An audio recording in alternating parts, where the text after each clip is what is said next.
اور جو بھی ہوگا وہاں پر جیسا کہ میں نے عرض کیا ہے اس قدر خوفناک سین ہے. میں نے بہت سے حضرات واقف ہوں گے, کئی مرتبہ میں نے حوالہ دیا ہے مولانا سید حامد دیا رحمہ اللہ کا.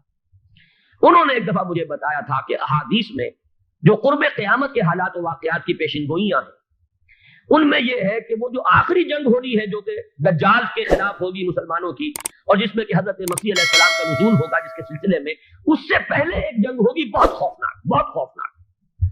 اور عجیب الفاظ ان کے یہ تھے کہ اس میں ایک طرف مسلمان اور عیسائی اور یہودی تینوں ہوں گے. یہ بات سمجھ میں نہیں آتی تھی کہ مسلمان اور یہودی ایک جگہ کیسے جمع ہو سکتے ہیں. آج وہ نقشہ نظر آ گیا ہے. آج اسرائیل, امریکہ, سعودی عرب اب یہ ایک ہے. بلکہ چلتے آئیے, مصر, اسرائیل, سعودی عرب اور جو بھی ان کے حواری ہیں وہ سب ایک ساتھ میں کھڑے, اور ان کے اوپر سیادت کس کی؟ امریکہ کی. وہ نقشہ آ گیا ہے. اور اس جنگ کے سلسلے میں مولانا حامد میاں رحمہ اللہ نے مجھے بتایا تھا کہ حدیث میں الفاظ آئے ہیں اتنے لوگ ہلاک ہوں گے, اتنے لوگ ہلاک ہوں گے, اتنے لوگ ہلاک ہوں گے کہ ایک پرندہ سینکڑوں میل تک اڑتا ہوا چلا جائے گا اور اسے سوائے لاشوں کے اور کچھ نظر نہیں. السلام علیکم ورحمۃ اللہ وبرکاتہ. مزید اسلامک بیانات سننے کے لیے ہمارے اس چینل فیتھ پوائنٹ کو سبسکرائب کیجیے. شکریہ. لیکن یہ کہ اس وقت جو عالم عرب پر صورتحال پیدا ہو گئی اس میں ہمیں کیا کرنا چاہیے, پاکستان کے جو حالات ہیں ان میں کیا مشورے ہیں, اب میں ان چیزوں کے بارے میں آپ سے چند باتیں عرض کروں گا. پہلی بات تو یہ ہے کہ مشرق وسطیٰ کے مسئلے میں اس کے پس منظر کو سمجھ لینا چاہیے. ہمارے بہت سے احباب جو ہے وہ فوری طور پر وقتی صورتوں کو جیسے کہ حالات و واقعات ہوتے ہیں صرف انہی کے اعتبار سے رائے قائم کرتے ہیں. چیزوں کا پس منظر جو ہے نگاہوں کے سامنے رہنا چاہیے. اس صدی کا ایک مختصر سا نقشہ ذہن میں رکھیے.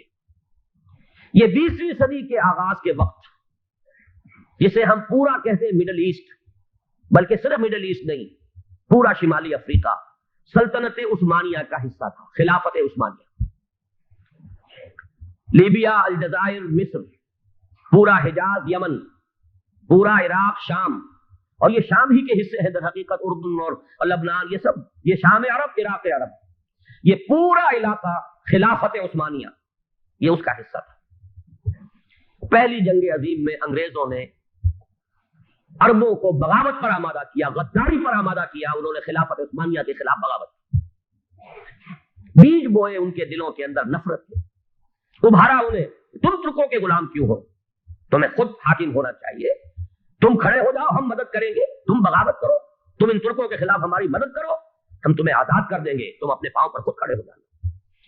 یہ بہت ہی ہمارے لیے دردناک المیہ ہے پہلی جنگ عظیم کا. کرنل لارنس جیسا شخص, برطانوی استعمار, اور اس کے نتیجے میں عربوں نے بغاوت کی. اور اس قدر دردناک بات آپ کو بتا رہا ہوں, میں پہلی مرتبہ جب 1962 میں حج کے لیے گیا مدینہ منورہ میں, ابھی وہ ریل کے انجن کھڑے ہوئے تھے. یہ ترکی کے زمانے میں, سلطنت عثمانیہ کے زمانے میں بغداد سے مدینے تک ریلوے لائن تھی. یہ پورا ایک عالم سلطنت عثمانیہ, سلطنت نہیں, خلافت عثمانیہ, پوری ٹرینیں جو ہے ترکوں کی اڑائی گئی, ہزاروں ترکوں کو شہید کیا گیا, یہاں تک کہ صحن حرم میں شہید کیے گئے سینکڑوں ترک. یہ جرم تھوڑے نہیں ہے, معمولی نہیں. آج جس کی سزا مل رہی ہے معلوم ہونا چاہیے کہ وہ جرائم کون کون سے تھے.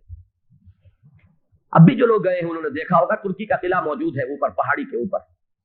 حرم کا جو سب سے بڑا دروازہ ہے باب ملک عبد العزیز, اس کے سامنے ایک لائبریری ہوتی تھی, اب تو غالباً وہ بھی گرا دی گئی ہے. اس کے پیچھے پہاڑی پر ترکوں کا قلعہ ہے پرانا, اس پر توپیں موجود تھیں. جب بغاوت ہوئی ہے جو حرم میں آئے ہوئے تھے ترک فوجی, ظاہر بات ہے دیکھتے وہ تو نماز پڑھنے آئے ہوئے تھے, ان کو وہاں ذبح کیا گیا ہے. اور ترکوں نے اپنی توپیں استعمال نہیں کی کہ کہیں بیت اللہ کو کوئی اذن نہ پہنچ جائے.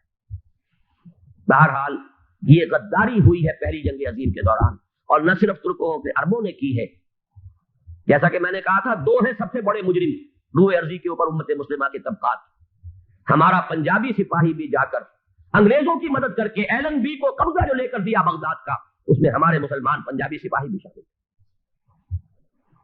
یہ خون چکاں باب ہے ہماری تاریخ کا اس وقت کا.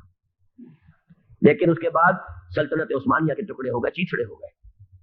ایک انگریز نے لکھا ہے یہ جملہ, ذہن میں بجھا ہوا جملہ, کہ تاریخ میں یہ بات ثبت ہو جائے گی کہ ایک انگریز نے اس سلطنت کے ٹکڑے کر دیے کہ جو عمر فاروق نے قائم کی تھی رضی اللہ تعالیٰ عنہ. یہ پورا عالم, یہ تمام علاقہ کس نے پتہ کیا؟ یہ بات ہاتھ بدل گئے تھے، پھر ترک آ گئے، خلافت عثمانیوں کے پاس چلی گئی، لیکن یہ سلطنت تو حضرت عمر رضی اللہ تعالیٰ عنہ کے زمانے سے چلی آ رہی تھی۔ اس کو ایک انگریز کرنل نے، اور اس نے بغاوت میں آمادہ کر کے عربوں کو اور ترکوں کی پیٹھ میں چھرا ڈھپوا کر ان کے ذریعے سے اور ٹکڑے کر دیے۔ لیکن جب جنگ ختم ہوئی، اب انہوں نے کہا کہ اب ہمیں آزادی دیجیے، تو اب انہیں معلوم ہوا کہ غداروں کو دنیا میں کیا ملتا ہے، ٹکڑے کر دیے گئے۔ یہ حصہ عراق یہ انگریز کے پاس رہے گا، شام کا یہ علاقہ یہ فرانسیسیوں کے پاس رہے گا، مصر پر انگریزوں کا تسلط رہے گا، لیبیا اطالویوں کے پاس رہے گا، لے دے کر یہ جو علاقہ تھا حجاز، کیونکہ وہاں کچھ تھا ہی نہیں، بوادن غیر ذی زرع، یہ عربوں کے پاس چھوڑ دیا گیا۔ اس وقت جو بادشاہ ہے شاہ حسین اردن کے، ان کے دادا سب سے بڑے غدار وہی تھے، لہذا ان کو اس علاقے کی بادشاہت دے دی گئی۔ اس کے بعد نجد سے ایک تحریک اٹھی ہے، وہ سعودی جو خاندان ہے وہ نجد سے اٹھا۔ نجد میں اس وقت کچھ بھی نہیں تھا، وہ تو صرف ریت کے تودے تھے اور کچھ بھی نہیں، لہذا ادھر کسی استعماری قوت کو دیکھنے کی ضرورت ہی نہیں تھی۔ وہ تو بعد میں تیل برآمد ہوا اور اس کی حیثیت ہو گئی، اور یہ امارات کا علاقہ جو ہے اس کی دنیا میں اب گویا کہ یوں سمجھیے کہ جو سب سے زیادہ اہم علاقے ہو سکتے ہیں روئے ارضی کے نقشے پر، ان میں سے ایک تو ہو گیا، لیکن یہ اس وقت کی بات میں کر رہا ہوں، کوئی حیثیت نہیں تھی، لہذا اس کو چھوڑ دیا۔ یہ ہے تاریخی پس منظر، یہ لکیریں جو کھینچی گئی ہیں، یہ ایک ملت اسلامیہ کو جو قومیتوں میں تقسیم کیا گیا، پھر نعرے لگوائے گئے المصر للمصریین الشام للشامیین، اب شامی ایک علیحدہ قوم ہو چکے ہیں، مصری ایک علیحدہ قوم ہو چکے ہیں، عراقی ایک علیحدہ قوم ہو چکے ہیں۔ یہ ساری تقسیمیں استعمار کی پیدا کرنا ہے، اس کا کوئی تعلق اسلام کے ساتھ نہیں۔ اب ضرورت تو اس بات کی تھی کہ استعمار کے پنجے جب یہاں سے کچھ ہٹے، دوسری جنگ عظیم کے بعد ایک دور آیا، امریکہ ابھرا ہے دنیا کی عالمی سطح پر سیاست میں، اس کے ہاں کچھ آزادی کے تصورات تھے، اس نے بھی سپورٹ کیا۔ برطانیہ کمزور ہو چکا تھا، وہ اتنے بڑے علاقے کو ہولڈ نہیں کر سکتا تھا، ہندوستان بھی آزاد ہوا، پھر یہ کہ اور دوسرے علاقوں سے بھی اس کو پسپائی اختیار کرنی پڑی۔ استعمار کے پنجے جس طرح بھی ہوئے، ان کے سینوں سے، عربوں کے سینوں سے جو ہے گویا کہ وہ ہٹے، لیکن امریکہ نے ایک اپنی بہت بڑی حکمت عملی جو اختیار کی، عالم عرب کے سینے میں اسرائیل کا خنجر پیوست کر دیا، تاکہ یہ کبھی آزاد نہ ہو جائے، ہمارے انگوٹھے تلے رہے، ہماری پالیسی گورن کرے۔ یہ استعمار کا دوسری جنگ عظیم کے بعد، جہاں برطانوی استعمار، فرانسیسی استعمار رفتہ رفتہ یہ ہٹنے شروع ہوئے، صدر ناصر نے انگریزوں کو اٹھا کر پھینکا میڈیٹرینین میں اور دوسرے جگہوں سے، الجزائر نے آزادی حاصل کی فرانس سے، اطالویوں سے جو ہے لیبیا والوں نے آزادی حاصل کی، یہ ہو گیا، لیکن ایک خنجر پیوست کر دیا گیا اسرائیل کا سینہ عرب۔ اس صورتحال میں ظاہر بات ہے کہ ایک تو بڑی آئیڈیل پوزیشن تھی کہ پورا عالم اسلام متحد ہو، لیکن وہ تو بہت دور کا خواب معلوم ہوتا ہے۔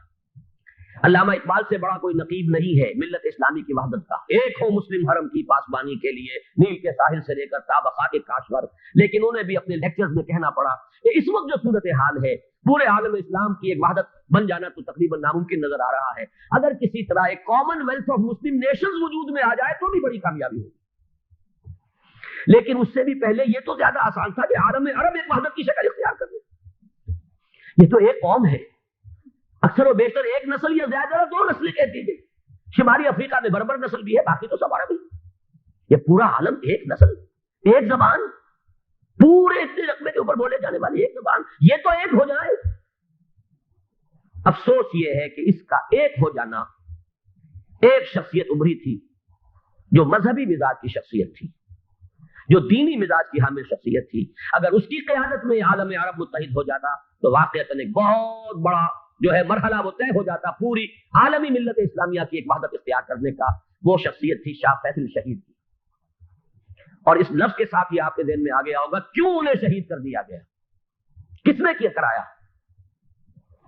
کہاں سے تعلیم حاصل کر کے آیا تھا وہ جس نے شہید کیا شاہ فیصل شہید کو، اس کی گردن پر کون سوار تھی، وہ یہودی لڑکی کے جس کے فوٹو بھی شائع ہوئے، ایک گردن پر اٹھائے کھڑا ہوا شہزادہ اپنی ایک یہودی دوست کو، لڑکی کو، اور وہی ہے کہ جس نے جا کر پستول سے شہید کیا ہے۔